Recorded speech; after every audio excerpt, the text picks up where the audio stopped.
नमस्कार दोस्तों, मेरा नाम है प्रदीप नागर। क्लाइमेट चेंज दोस्तों, हमारे पृथ्वी पर जैव विविधता अर्थात जैव मंडल, पर्यावरण, पारिस्थितिकी तंत्र ये एक संतुलित रूप में है। परंतु 17वीं से 18वीं शताब्दी में कार्बनिक पदार्थों का अतिदोहन से इसके संतुलन में खासा कमी आई है। जैसे कि ग्रीन हाउस इफेक्ट देखने को मिलता है, ओजोन परत का डिग्रेडेशन, डिप्लेशन, समुद्रों का अम्लीकरण होना, बाढ़ आना, हिमस्खलन होना, यह सब संतुलन का ही एक रूप है। ऐसा नहीं है कि पहले अल्ट्रावायलेट की वजह से O3 का डिग्रेडेशन नहीं होता था, परंतु प्राकृतिक कारणों की वजह से ही O2 का O3 में कन्वर्जन भी हो जाता था। परंतु आज के समय मीथेन गैस, CFC, इन गैसों की वजह से इनका डिग्रेडेशन गैसों द्वारा हस्तक्षेप करना, प्राकृतिक डिग्रेडेशन नहीं हो पाता, जिससे पृथ्वी का गर्म होना आम सा लगता है। पृथ्वी की उत्पत्ति से लेकर अब तक जलवायु में अनेक बार परिवर्तन हुए हैं। पृथ्वी के विगत कालों में हुए परिवर्तन अर्थात जलवायु परिवर्तन के साक्ष्यों को जलवायु परिवर्तन के संकेत के रूप में कहा जाता है। यहाँ तक कुछ पूरा जलवायु के संकेतकों को विवरण दिया गया है, जैसे कि जैविक संकेतकों में वनस्पतिक संकेत और प्राणीजगत संकेत दो तरह के हैं। वनस्पतिक संकेतों में पौधों का जीवाश्म, ऑक्सीजन आइसोटॉप्स बनना, वृक्ष के तने में पाए जाने वाले वलय में वृद्धि, और प्राणी जगत में प्राणीजात, जीवाश्म, जंतुओं का विवरण एवं प्रसारण।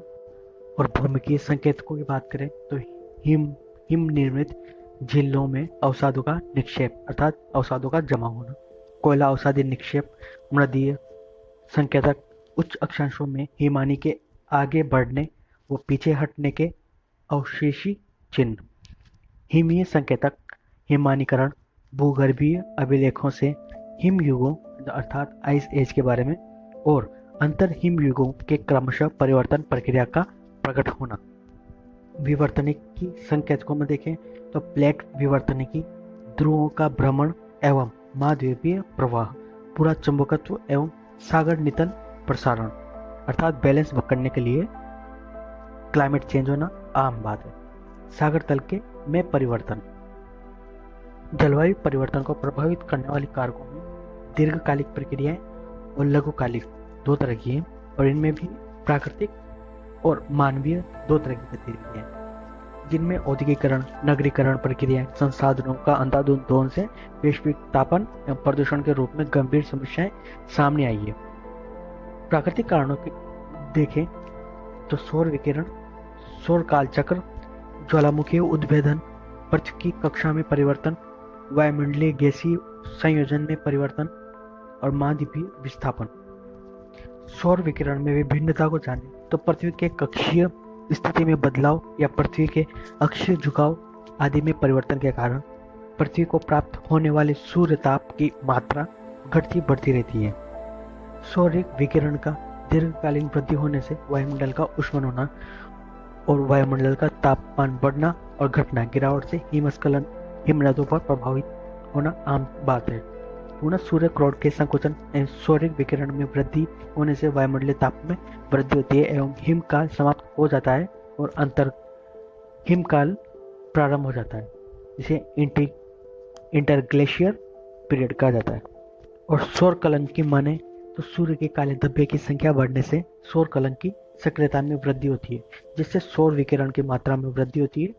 इस कारण पृथ्वी के धरातलीय सतह एवं वायुमंडलीय का ऊष्मन अर्थात ऊष्मन होना आम बात है।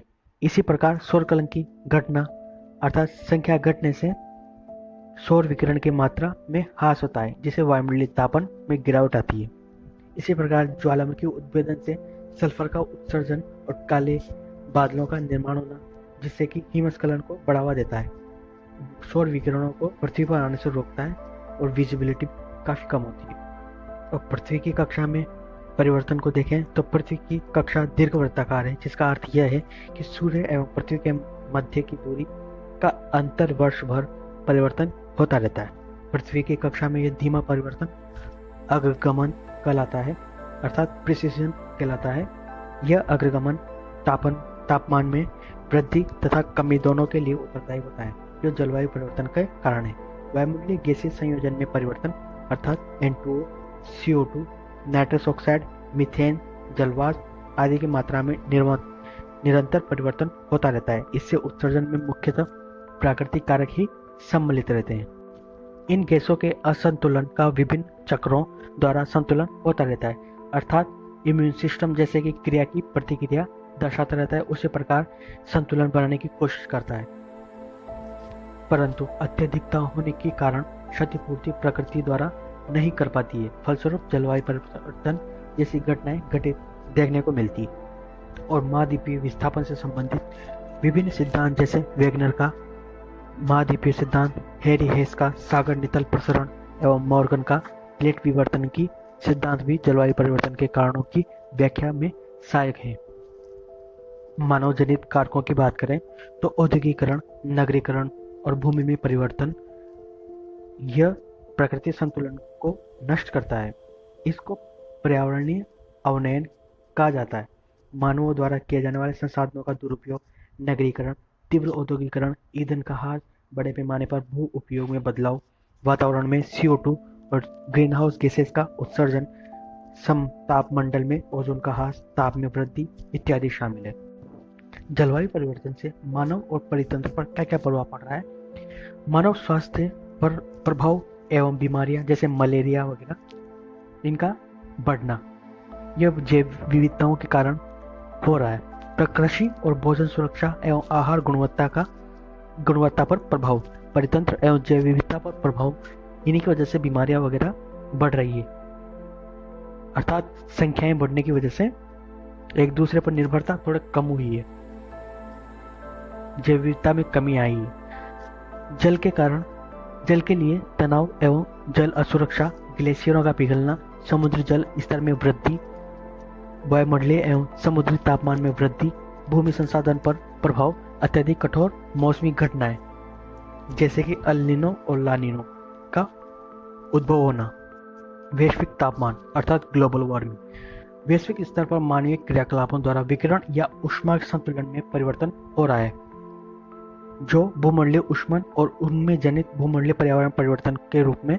विश्व के समक्ष समस्या उत्पन्न कर रहा है। इसको ऐसे समझिए कि एक बंद कार में विकिरण आ तो रही है, परंतु कांच के द्वारा बाहर नहीं जा पा रही है, अर्थात उसके अंदर उपस्थित जो एयर है, पार्टिकल्स है, वो उसकी तरंगदैर्घ्य को कम किए जा रही है, अर्थात ऊर्जा को कम किया जा रही है, जिससे वो बाहर नहीं निकल पा रही है और तापमान बढ़ता जा रहा है।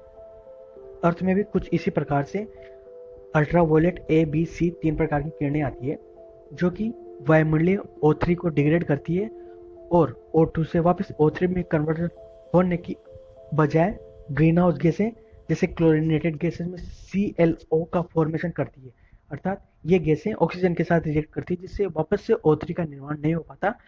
और इसका एक और पहलू है जो कि अल्ट्रावायलेट अवशोषित करके विभिन्न प्रकार के तरंगदैर्घ्यों अर्थात फोटो इलेक्ट्रिक इफेक्ट शो करती है, जिससे तापमान बढ़ रहा है। और इसका एक और पहलू है जो कि अल्ट्रावायलेट अंदर तो आ रही है, पृथ्वी के अंदर आ रही है, परंतु वापस नहीं जा पा रही। कुछ ऊर्जाएं ग्रीन हाउस गैसें अर्थात सौर मंडल और द्वारा अवशोषित की जा रही है, जिस वजह से किरणें पृथ्वी पर ही बनी रहती है, जिससे तापमान बढ़ता है। और इसको इस प्रकार से भी देखते हैं कि अंदर आने वाली किरणें तो है, परंतु वापस जाने पर तरंगदैर्घ्य को ग्रीन हाउस गैसों द्वारा अवशोषित कर लिया जाता है, जिनमें जलवाष्प, क्लोरोफ्लोरोकार्बन इत्यादि शामिल गैसें हैं। और तरंगदैर्घ्य की एक विभिन्न तरंगदैर्घ्य जिसे दृश्य प्रकाश सूर्य से लघु तरंगदैर्घ्य शीशे और हरित ग्रह गैसों से गुजर सकती है। अवरक्त प्रकाश जो कि दीर्घ तरंगदैर्घ्य शीशे हरित ग्रह गैसों से नहीं गुजर सकते एवं पुनः वापस लौट आती है, जिससे तापमान में वृद्धि होती है। इसमें प्राकृतिक हरित ग्रह प्रभाव भी शामिल है, जैसे कि प्राकृतिक हरित ग्रह प्रभाव पृथ्वी को माध्य तापमान 15 डिग्री सेल्सियस पर गर्म रखता है। हरित ग्रह गैसों की अनुपस्थिति में पृथ्वी का माध्य ताप -18 डिग्री तक गिर सकता है। मानव जाति हरित ग्रह गैसों का उत्सर्जन प्राकृतिक संतुलन को बिगाड़ता है एवं तापमान में वृद्धि करता है। वातावरण में हरित ग्रह गैसों की सांद्रता में बढ़ोतरी से अवरक्त विकिरण ज्यादा अवशोषित होगी, जिससे हरित गृह प्रभाव में बढ़ोतरी होती है। और कुछ हरित गृह गैसें भी है जिनमें प्राकृतिक एवं मानव जनित दोनों प्रकार के शामिल है, जिसमें जलवाष्प और CO2 अर्थात कार्बन डाइऑक्साइड वायुमंडल के विभिन्न क्षेत्रों में अवरक्त विकिरणों जो कि 12 से 20 माइक्रोमीटर को ज्यादा से ज्यादा अवशोषित करती है। अन्य मुख्य हरित गैसें जैसे कि CH4 एंड नाइट्रस ऑक्साइड जो कि N2 है और क्लोरोफ्लोरोकार्बन शामिल है। जलवाष्प की बात करें तो जलवाष्प वायुमंडल की सबसे अधिक परिवर्तनशील और असमान वितरण वाला घटक है, अर्थात वाटर से वेपर में और वेपर से वापस ओशन में कन्वर्जन होता रहता है। इसकी मात्रा विभिन्न ऊंचाइयों पर भिन्न भिन्न होती है, जैसे कि इसके अलावा इसमें निम्न अक्षांशों से उच्च अक्षांशों की ओर जाने पर इसमें कमी आती है। जलवाष्प सूर्य के कुछ अंश को ग्रहण कर धरातल पर सूर्य ताप की मात्रा को कम करती है। यह पार्थिव विकिरण को अवशोषित कर CO2 की भांति हरितगृह प्रभाव उत्पन्न करती है। मानव जलवाष्प उत्सर्जन हेतु प्रत्यक्ष रूप से जिम्मेदार नहीं माने जाते, क्योंकि वे जलवाष्प की उतनी ही मात्रा उत्सर्जित नहीं करते जितने वातावरण के सांद्रण में महत्वपूर्ण परिवर्तन हो जाए। इसका एक पहलू पौधों द्वारा वाष्पोत्सर्जन की दर में तेजी आना यह भी शामिल है। साथ ही CO2 की तरह जलवाष्प हवा में स्थायी नहीं रह पाती, क्योंकि यह जल चक्र द्वारा जल भंडारों एवं वर्षा एवं हिम के रूप में परिवर्तित होती रहती है। इसी तरह कार्बन डाइऑक्साइड की बात करें तो यह वैश्विक तापमान में लगभग 60% की भागीदारी करती है। यह एक प्राथमिक हरित गृह गैस है जो कि कार्बन चक्र द्वारा समुद्र, मृदा, वनस्पति जीवों के बीच प्रवाह होती रहती है।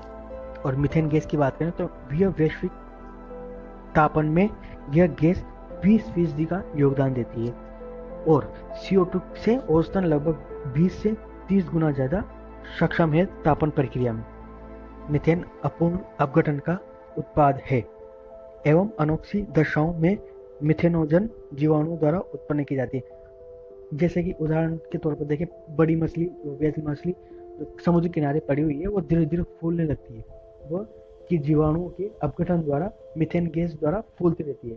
अब ब्लास्ट होता है तो उसमें आग लगने के चांसेस काफ़ी ज़्यादा होते हैं, वो मीथेन गैस के कारण ही होता है। और मीठे जल वाले आर्द्र भूमि से मीथेन गैस का उत्सर्जन होना आम सा लगता है, क्योंकि कार्बनिक पदार्थों का ऑक्सीजन के अभाव में अपघटन होने से मीथेन का उत्पादन होता है। इसे दीमक सेलुलोज का पाचन करते हैं एवं इसी क्रम में मीथेन गैस का उत्पादन होता है। बाढ़ग्रस्त धान के खेतों में, कच्छ के क्षेत्रों में मिथेनोजन जीवाणु द्वारा क्रिया के फलस्वरूप मीथेन का उत्पादन होता है। चरने वाले जानवर जैसे गाय, बैल, भेड़, बकरी मीथेन गैस उत्पन्न करते हैं। कोयला खनन एवं तेल प्राकृतिक गैस हेतु खनन मीथेन उत्सर्जन के अन्य स्रोत है। और नाइट्रस ऑक्साइड, जिसे लाफिंग गैस भी कहते हैं, फॉर्मूला N2O द्वारा जनित है। यह नाइट्रोजन चक्र के रूप में वातावरण में उपस्थित होती है। यह गैस वैश्विक तापन हेतु 6% जिम्मेदार है। और फ्लोरिनेटेड गैसों की बात करें, यह 14% योगदान सुनिश्चित करती है और वातावरण में इनका उत्सर्जन ओजोन विघटनकारी पदार्थों CFC आदि के प्रतिस्थापन के रूप में तथा कई औद्योगिक प्रक्रियाओं जैसे एल्यूमिनियम अर्धसंचालक के रूप में अधिकांश फ्लोरिनेटेड गैसें की अन्य हरित गृह गैसें की अपेक्षा उच्च वैश्विक तापमान क्षमता होती है। अर्थात फ्लोरिनेटेड गैसें सबसे प्रबल एवं दीर्घजीवी प्रकाश की हरित गृह गैसें हैं। ये 3 प्रकार की होती है: HFC हाइड्रोफ्लोरोकार्बन, PFC परफ्लोरोकार्बन और SF6 सल्फर फ्लोरिनेटेड हाइड्रोफ्लोरोकार्बन की बात करें तो ये ओजोन विघटनकारी गैस हों जैसे CFC क्लोरोफ्लोरोकार्बन द्वारा HCFC जो कि फ्लोरिनेटेड गैस है के प्रतिस्थापन के रूप में लाया गया था। हालांकि इस गैस द्वारा ओजोन का विघटन नहीं होता है, परंतु यह हरित गैस अर्थात हरित गृह गैस प्रभाव तापन क्षमता बढ़ाती है और इसे क्योटो प्रोटोकॉल द्वारा विनियमित किया गया था, न कि मॉन्ट्रियल प्रोटोकॉल द्वारा। इसकी जीवन अवधि काफी कम होती है, परंतु उच्च वैश्विक तापन क्षमता ज्यादा होती है। ये प्रशीतक, एरोसोल, प्रणोदक, विलायक, अग्निशमन यंत्रों में प्रयोग की जाती है। परफ्लोरोकार्बन PFC की बात करें तो ये यौगिक विभिन्न औद्योगिक प्रक्रियाओं के सह उत्पाद होते हैं जो एल्यूमीनियम उत्पादन एवं अर्धसंचालकों के निर्माण से जुड़े होते हैं। HCFC की तरह PFC परफ्लोरोकार्बन की भी दीर्घ वातावरणीय जीवन अवधि होती है एवं उच्च वैश्विक तापन क्षमता काफी ज्यादा होती है। SF6 सल्फर हेक्साफ्लोराइड, जो कि सल्फर से 6 फ्लोराइड कंपाउंड जुड़े हुए हैं, जो कि मैग्नीशियम प्रक्रियाओं और अर्धसंचालकों के निर्माण में प्रयुक्त होता है। साथ ही यह रिसाव खोज हेतु प्रयोग में आने वाली खोज गैस है। SF6 का उपयोग विद्युत वितरण उपकरणों, जिसमें सर्किट ब्रेकर भी आते हैं, में होता है। SF6 की वैश्विक तापन क्षमता कार्बन डाइऑक्साइड गैस से के 100 वर्षों की अवधि तक संचित क्षमता से 22,500 गुना अधिक होती है। इसे IPCC के अनुसार प्रबल हरित गैस माना गया है। वैश्विक तापन को प्रभावित करने वाले कारकों की बात करें तो इसमें ब्लैक कार्बन महत्वपूर्ण रोल रखता है, जो कि काला कार्बन एक गैस न होकर ठोस कण है या एरोसोल होता है, जिसे सामान्य रूप से कालिक के नाम से जाना जाता है। अर्थात सीधे शब्दों में कहा जाए तो ब्लैक कार्बन ऊर्जा का अवशोषण अर्थात विकिरण का अवशोषण काफी ज्यादा करता है, जिससे तापन क्षमता बढ़ती है। अगर यह हिम पर जमता है अर्थात बर्फ पर जम जाता है तो उसे ब्लैक कार्बन हिम कार्बन भी कहा जाता है, जिससे बर्फ का पिघलना प्रारंभ हो जाता है। और यह इसकी उत्पत्ति जीवाश्म ईंधनों द्वारा और वायु प्रदूषण पार्टिकुलेट मैटर का एक अवयव है। और ईंधन बायोमास के अपूर्ण दहन से द्वारा इसका उत्पन्न होता है। वाहनों के धुएं से भी काफी प्रभावित है। यह काफी मात्रा में उत्सर्जित होता है वाहनों से। यह सूर्य के प्रकाश को सीधा अवशोषण करता है। हिम और बर्फ के जमाव द्वारा परावर्तन एल्बिडो को कम करता है, बादलों के साथ अंतःक्रिया करता है। और ब्लैक कार्बन, जो कि एग्जाम्पल के तौर पे बताएं तो हिंदुकुश, हिमालय ग्लेशियर आदि को पिघलने में तेजी लाते हैं। और वैश्विक वातावरण में काले कार्बन का करीब 25 से 35% चीन और भारत द्वारा उत्सर्जित किया जाता है, क्योंकि यहाँ जो इलेक्ट्रिकल पावर प्लांट है वह कोयले की अधिकता होने के कारण यहाँ भारत और चीन से ज़्यादा 25 से 30% ज़्यादा होता है। और भारत द्वारा इसकी रोकथाम के लिए प्रोजेक्ट सूर्य चलाया जा रहा है और प्रधानमंत्री उज्ज्वला योजना इसका एक रूप है। प्रोजेक्ट सूर्य के तहत स्टोव प्रौद्योगिकी, solar cooker, solar lamp, biogas plant और काले कार्बन के उत्सर्जन में कमी लाने का एक प्रयास किए जा रहे हैं। अंतर्राष्ट्रीय प्रयासों की बात करें तो आर्कटिक काउंसिल द्वारा काले कार्बन के उत्सर्जन में कमी पर एक टास्क फोर्स की स्थापना अथवा गठन किया गया था। और इसके अलावा स्वच्छ चूल्हे हेतु वैश्विक गठबंधन, यह एक सार्वजनिक निजी भागीदारी है जो 2010 में लाया गया था, जिसका उद्देश्य महिलाओं को सशक्तिकरण और जीवन स्तर में सुधार लाना था और स्वच्छ एवं कुशल घरेलू रसोई हेतु वैश्विक बाजार का निर्माण एवं जलवायु परिवर्तन से निपटना है। इसका रंग भूरा और रंग पीला होता है।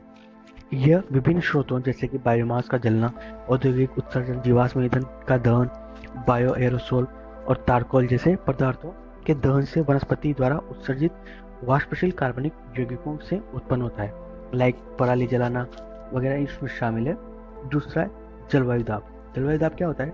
जलवायु दबाव जलवायु तंत्र के अंतर्गत वे कारक होते हैं जिनकी वृद्धि या कमी से जलवायु तंत्र पर सकारात्मक या नकारात्मक प्रभाव पड़ता है। जलवायु दबाव द्वारा पृथ्वी के ऊर्जा संतुलन में व्यवधान उत्पन्न हो सकता है। यह दबाव प्राकृतिक और मानवीय जनित हो सकते हैं।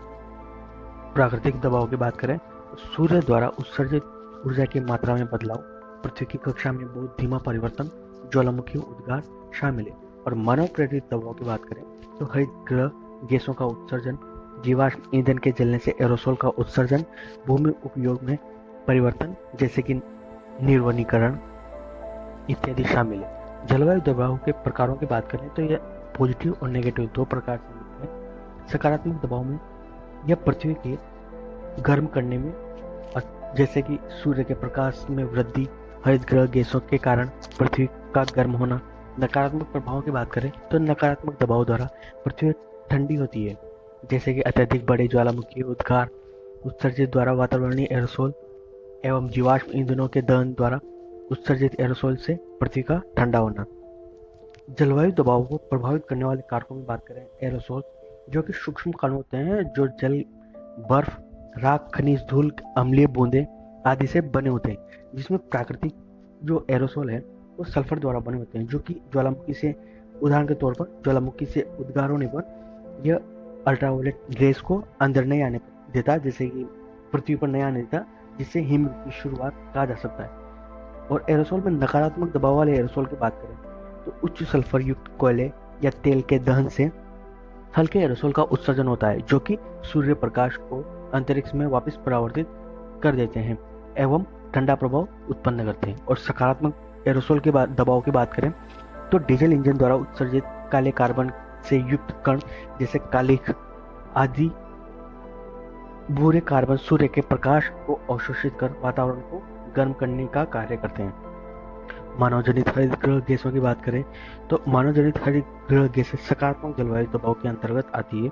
जीवाश्म ईंधन के जलने से उत्सर्जन कार्बन डाइऑक्साइड अकेले जलवायु दबाव का सबसे बड़ा कारक है, जो कि पूर्व औद्योगिक युग से कुल सकारात्मक दबाव के आधे से अधिक हेतु जिम्मेदार है।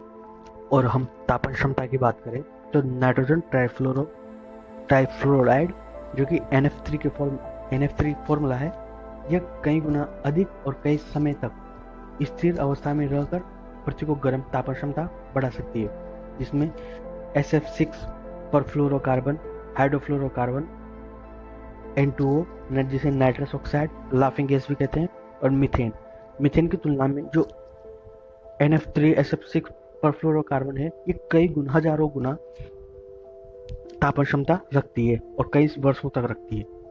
जलवायु परिवर्तन पर अंतर सरकारी पैनलों की बात करें तो जलवायु परिवर्तन से होने वाले प्रभावों का वैज्ञानिक तरीके से, ध्यान रहे, वैज्ञानिक तरीकों से आकलन करने के लिए IPCC का गठन किया गया था वर्ष 1988 में।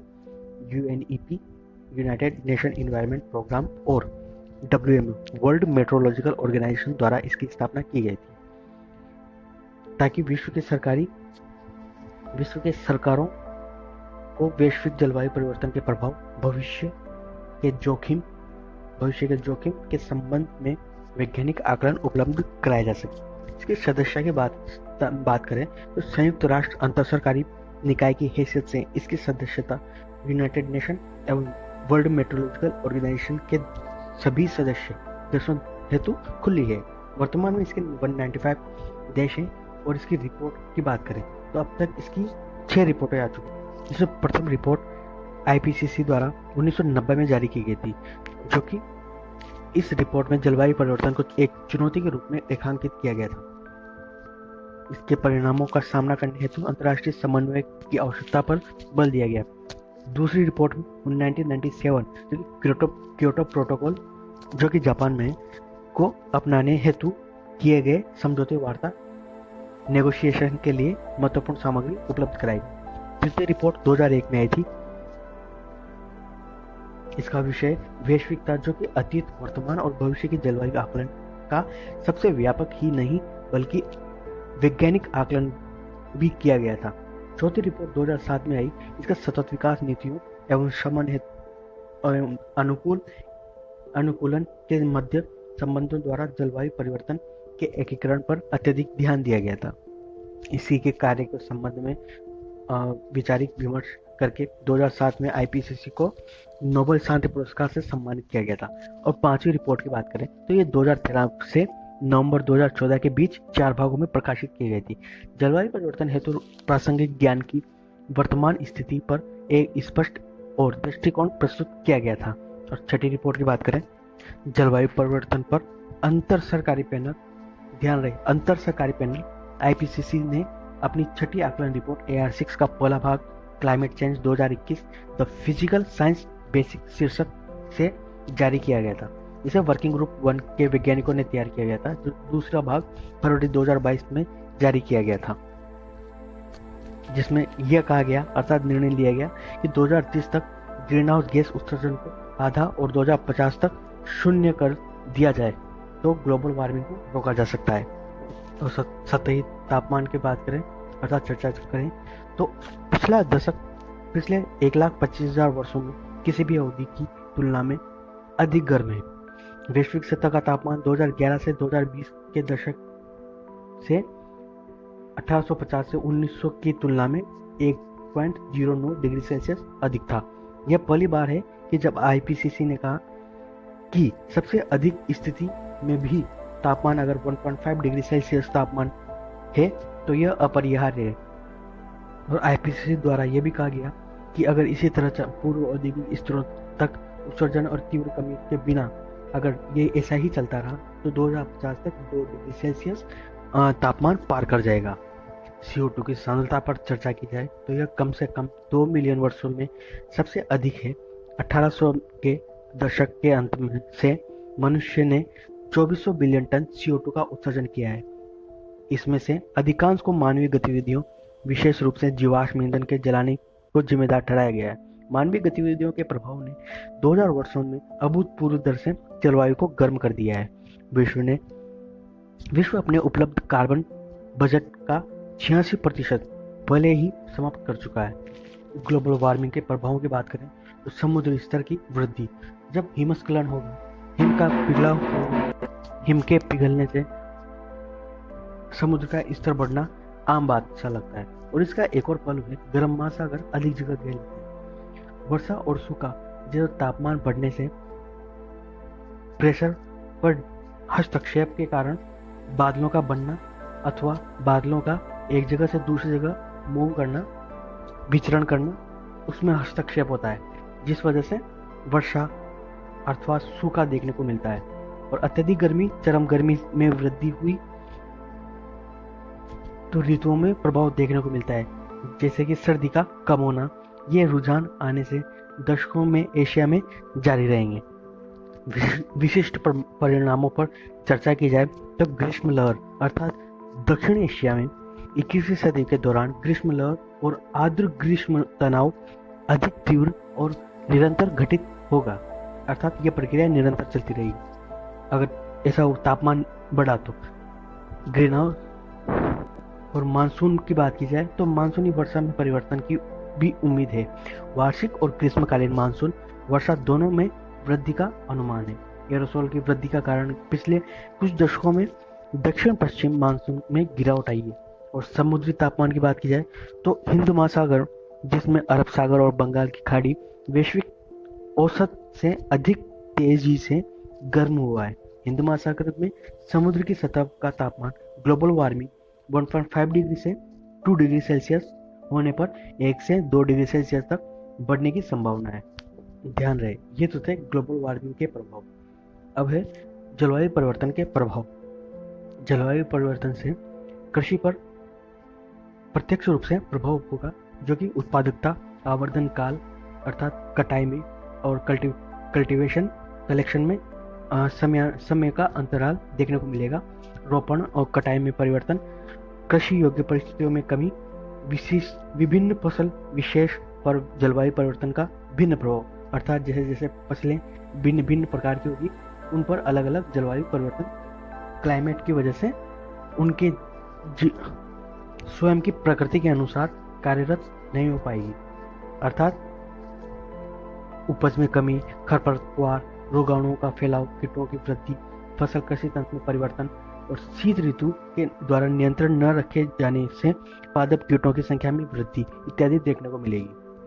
अर्थात कहा जाए कि अलग अलग अक्षांशों पर अलग अलग तापमान होने की वजह से अलग अलग प्रभाव देखने को मिलेंगे। और समुद्री जल स्तर से वृद्धि से कृषि योग्य भूमि में कमी, समुद्री जल स्तर से का भी फर्क देखने को मिलेगा। और समुद्र में गर्म पानी होने से मत्स्य जीवन का संचालन, एसिडिफिकेशन, ऑक्सीजन की कमी होना और कोरल पर प्रभाव खासा देखने को मिलेगा। जैव विविधता, जो कि फूड चेन का एक अभिन्न अंग है, फर्क देखने को मिलेगा। इस दौरान वैश्विक स्थिति की बात की जाए तो हाइड्रो पावर क्षमता में भी कमी आएगी। तटीय प्रदेशों में समुद्री जल की घुसपैठ से कृषि योग्य भूमि अनुर्वरक अर्थात उर्वरक की कमी हो जाएगी, उर्वरता की कमी होगी मिट्टी मृदा में। वैश्विक तापन वृद्धि के कारण फसलों की जल आवश्यकता में वृद्धि होगी। उच्च मृदा क्षरण के कारण न सिर्फ बाढ़ तीव्रता में वृद्धि होगी बल्कि नदियों के मार्ग में भी कमी अर्थात परिवर्तन होगा। आईपीसीसी के अनुसार बात की जाए तो चरमताप, परिवर्तनशील वर्षा प्रवृत्ति, बाढ़ आना, कुपोषण का शिकार, मलेरिया, संक्रमण का प्रतिरूप, प्रवास अर्थात माइग्रेशन और सुभिद्धता की बात करें तो बड़े शहरों, पर्वतीय क्षेत्रों, ध्रुवीय प्रदेशों, गरीब देशों के बच्चों एवं महिलाओं, वृद्ध ज्यादा प्रभावित होंगे। यूएनएफसीसी के अनुसार जो क्योटो प्रोटोकॉल में रणनीतियां बनाई गई वो वैश्विक जवाबदेहिता को दर्शाता है, जिसमें भवन निर्माण की बात करें तो किस तरह से का भवन का निर्माण होना चाहिए, ग्रीन हाउस गैसों का कम से कम उत्सर्जन हो, वेंटिलेशन और प्रकाश का वेंटिलेशन अच्छे प्रकार से हो, परिवहन की हाइब्रिड वाहन, स्वच्छ ईंधन वाले वाहन, इन पर ध्यान केंद्रित किया गया था। कृषि की बात करें तो मीथेन गैस का चावल, कृषि प्रौद्योगिकी और खाद्य प्रबंधन, नाइट्रस ऑक्साइड N2O के उत्सर्जन में कमी लाना। वानिकी की बात की जाए तो कार्बन अधिग्रहण में वृद्धि करना, वनीकरण, पुनर्वनीकरण, वन प्रबंधन, निर्वनीकरण में कमी, कचरा जो कि भूमि भराव, मीथेन पुनर्प्राप्ति, कचरे के से ऊर्जा प्राप्त करना, कार्बनिक कचरे से कंपोस्ट, पुनर्चक्रण एवं कचरे का न्यूनीकरण करना और शमन रणनीति में जलवायु परिवर्तन में कमी लाने हेतु कार्बन डाइऑक्साइड की क्षमता में कमी लाना। कार्बन डाइऑक्साइड के स्तर में वृद्धि से वैश्विक तापमान में वृद्धि के बीच इस पर संबंध है। ऊर्जा आपूर्ति की बात की जाए तो उन्नत ऊर्जा आपूर्ति, वितरण कुशलता और कोयले के गैस ईंधन की तरफ से उन्मुख होना, नाभिकीय शक्ति, नवीनीकरण, ताप शक्ति और बायोमास CCS जिसे कहा जाता है इत्यादि शामिल है। कार्बन कैप्चरिंग की बात की जाए तो कार्बन के प्रबंधन का एक नया तरीका कार्बन अधिग्रहण जो कि काफी प्रचलित और सक्षम साबित हो रहा है। वैश्विक जलवायु परिवर्तन में कमी लाने हेतु कार्बन डाइऑक्साइड या कार्बन के रूप में कार्बन का अधिग्रहण कर लंबे समय तक संग्रहित करके रखा जा सकता है। इसमें कार्बन डाइऑक्साइड को भू अभियांत्रिकी द्वारा पावर स्टेशन, औद्योगिक स्थल एवं यहाँ तक कि सीधे हवा में से पकड़कर भूमि के नीचे संग्रहित कर लिया जाता है। इस प्रकार कार्बन डाइऑक्साइड की बड़ी मात्रा वायुमंडल से निकलकर जमीन के अंदर डाली जा सकती है। इस तरह कार्बन डाइऑक्साइड कार्बन सिंक को संग्रहित कहा जाता है। इसमें प्राकृतिक सिंक की बात करें तो समुद्र द्वारा ऑक्सीजन का ग्रहण अर्थात CO2 का ग्रहण शामिल है, जिसे कोरल और समुद्री पौधों द्वारा CO2 का ग्रहण और वन और मृदा की बात करें तो ये भी प्राकृतिक सिंक के रूप में जाने जाते हैं। और कृत्रिम सिंक की बात करें तो विघटित तेल भंडार, अखननीय खदान इत्यादि शामिल होते हैं। कार्बन अधिग्रहण में मुख्यतः 3 चरणों में होता है: पकड़ना और अलग करना, परिवहन और संग्रहण। पकड़ना और अलग करने में CO2 को दूसरी गैसों से अलग किया जाता है। परिवहन में इसको पकड़े गए CO2 को संग्रहण स्थल तक परिवर्तित अथवा परिवहन करते हैं। संग्रहण की बात करें तो वातावरण के दूर भूमि के नीचे समुद्र में CO2 को संग्रहण करना। पावर प्लांट के कार्बन डाइऑक्साइड के कैप्चरिंग के 3 तरीके हैं, अर्थात पावर प्लांट में जो कार्बन है उसको 3 प्रकार से सिंक किया जाता है। ईंधन के जलने से पहले यह सबसे जटिल प्रक्रिया है। इसमें हाइड्रोजन का उत्पादन माध्यमिक उत्पाद के तौर पर होता है और इसमें अभी और विकास होना आवश्यक है। ईंधन के जलने के बाद इसमें यह काफी महंगी प्रौद्योगिकी है, परंतु बड़े पैमाने पर व्यवहारिक रूप से उपलब्ध है। और तीसरा ऑक्सीफ्यूल, इसमें ईंधन को पर्याप्त ऑक्सीजन में जलाया जाता है एवं परिणाम स्वरूप निकली हुई सभी गैसों को जमा किया जाता है। यह सबसे सस्ता प्रोसेस है और प्रतियोगी रूप से काफी अच्छा भी है। इसे कोल के लिए पसंदीदा प्रौद्योगिकी माना जाता है, परंतु इसमें अभी और विकास होना आवश्यक है। और परिवहन की बात की जाए तो कार्बन कैप्चरिंग के बाद उसे द्रवित कर अथवा लिक्विफाई किया कर उपयुक्त भंडार स्तर तक ले जाया जाए। और कार्बन संग्रहण में इसमें भूगर्भिक अधिग्रहण कहलाता है। इसके उपयोग किए हुए तेल स्थल, जलीय चट्टान परत, एक्विफायर एवं गहरे धरातल के चट्टानों के रूप में प्रयोग किया जाता है। CO2 का संग्रहण समुद्र में भी होता है। CO2 की प्रतिक्रिया खनिज के साथ कराकर अर्थात खनिजों के साथ प्रतिक्रिया करवाकर संग्रहित किया जाता है, अर्थात मेटल के साथ रिएक्शन करवाकर इन्हें कैप्चर किया जाता है ताकि वो स्थिर अवस्था में रह सके, वो डिग्रेड अथवा रिएक्टिव फॉर्म में ना रह पाए। और कार्बन फर्टिलाइजेशन की बात की जाए तो कार्बन डाइऑक्साइड को वायुमंडल में जाने से रोककर धरती के अंदर पहुंचाने तक इस विधि को कार्बन निषेचन अर्थात फर्टिलाइजेशन कहते हैं। अधिग्रहण के प्रकार, जो कि प्राकृतिक समुद्री अधिग्रहण और भूगर्भिक अधिग्रहण, स्थलीय अधिग्रहण निम्नानुसार है। जो कि प्राकृतिक समुद्री अधिग्रहण में सीधे अंदर डालकर अर्थात पाइप के थ्रू पहुंचाकर हजारों मीटर नीचे, जो कि पृथ्वी की भूगर्भीय प्रेशर और तापमान में खनिजों में बदल जाएंगे आफ्टर सम सेंचुरीज की। उदाहरण के तौर पर हम जो पुराने डायनासोरी युग, जोरासिक युग में खनिजों के कार्बनिक पदार्थों के दबाव और प्रेशर की वजह से वो हमें हीरे, मेटल्स इत्यादि रूप में देखने को मिलते हैं। और CO2 के निषेचन द्वारा भी इसका अधिग्रहण किया जाता है, लाइक फाइटोप्लैंक्टन द्वारा, समुद्री जीवों द्वारा खा लिया जाता है। भूगर्भीय अधिग्रहण की बात की जाए तो इसमें CO2 को पकड़कर 1 से 4 किलोमीटर जमीन के नीचे छिद्रमय पत्थरों में बनावटों में डाल दिया जाता है। ये दरअसल 3 प्रकार के होते हैं: विघटित तेल एवं गैस भंडार द्वारा, अखननीय कोल परत द्वारा और लवणीय बनावट द्वारा। लवणीय बनावट में ये छिद्रित चट्टानों की परत होती है जो लवण से संतृप्त होती है अर्थात लवण की बनी होती है, सोल्ट की। ये कोल परत या तेल एवं गैस संग्रहण वाली चट्टानों से ज्यादा प्रचलित है। और अखनीय कोल परत की बात करें तो ऐसी कोल परत जो खनन हेतु ज्यादा गहरी या बहुत पतली होती है, उनके छिद्रित सतह पर विभिन्न मात्रा में मीथेन जमा होते हैं। हर संस्रावित मीथेन के अणुओं के साथ प्रतिक्रिया हेतु CO2 के 2-3 अणु जमा किए जाते हैं। स्थलीय अधिग्रहण में ये पौधों द्वारा होता है, चाहे वो खाना बनाने से श्वास लेने तक हो या कार्बन कैप्चरिंग, जो कि जमीन से कार्बन का कैप्चर किया जाता है उसमें। और इसके लाभों की बात की जाए तो यह 80 से 90% तक CO2 के उत्सर्जन में कमी ला सकता है। और इसके हानियों की बात की जाए तो ये अम्लीय गैस प्रदूषकों के उत्सर्जन में वृद्धि होगी और CO2 को कैप्चर करने एवं उसको दबाने हेतु ज्यादा ऊर्जा की आवश्यकता होगी। और उसके कार्बन डाइऑक्साइड अधिग्रहण क्षमता बढ़ाने हेतु उपाय, अर्थात अधिग्रहण क्षमता बढ़ाने हेतु क्या क्या उपाय किए जा सकते हैं? ये प्राकृतिक साधनों में हस्तक्षेप द्वारा, जैसे कि मृदा अपरदन में कमी, मृदा की उर्वरता को बढ़ाना, जलधारण क्षमता को बढ़ाना, वनाग्नि के खतरे को कम करना, अपघटित भूमि को दोबारा उपयोगी बनाना, वनोन्मूलन को कम करना एवं वनों को लगाना अर्थात पौधों का विकास करना।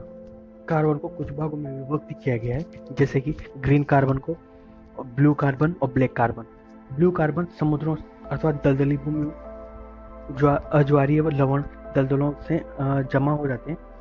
और ग्रीन कार्बन जो कि पेड़ पौधों द्वारा होता है, ब्लैक कार्बन जो कि जीवाश्म ईंधनों द्वारा होता है। और इसके अधिग्रहण की बात की जाए तो मैंग्रोव वन जो कि प्राकृतिक है, यह 5 से 7 गुना तक अर्थात 20% से भी ज्यादा कार्बन का कैप्चर कर सकते हैं। ये समुद्री परितंत्र में अंतर्गत आते हैं। इसी दिशा में आगे बढ़ते हुए कार्बन क्रेडिट प्रॉपर्टीज के बारे में बात की जाए तो यह एक तरह का प्रमाण पत्र है जो धारक को 1 टन कार्बन डाइऑक्साइड अर्थात CO2 का वैश्विक तापन क्षमता के बराबर अन्य हरित गैसों जिनकी मात्रा 1 टन CO2 के बराबर होती है के उत्सर्जन का अधिकार देता है। अर्थात किसी कंपनी के बारे में कहा जाए कि वह 1 टन का उत्सर्जन करेगी तो इतना पेमेंट करेगी डॉलर में, वो विकसित और विकासशील दोनों पर सभी पर बराबर भागीदारी होती है, जिससे कि वो अधिक उत्सर्जन करने पर अधिक पेमेंट करती है, जो कि एक ट्रस्ट में एक संगठित कन्वेंशन जो कि डोनेट दान किया जाता है अमाउंट। अर्थात इसको दूसरे पहलू से बात की जाए तो यह कम उत्सर्जन करने वाले किसी दूसरी कंपनी से को पैसा दान कर कर भी उधार ले सकती है 1 टन CO2 का प्रमाण पत्र। यह वैश्विक बाजार मंच की बात की जाए तो इसमें कार्बन क्रेडिट के व्यापार हेतु विश्व में कई बाजार कार्य कर रहे हैं, जैसे कि Chicago climate exchange, CCX, multi commodity exchange of India, MCX, European climate exchange, Nord pool, Norway, Sweden, Denmark, Finland इत्यादि। कार्बन क्रेडिट के लाभों की बात करें तो यह कंपनी के बेहतर प्रौद्योगिकी का लाभ जो CER उपार्जन कर रही है।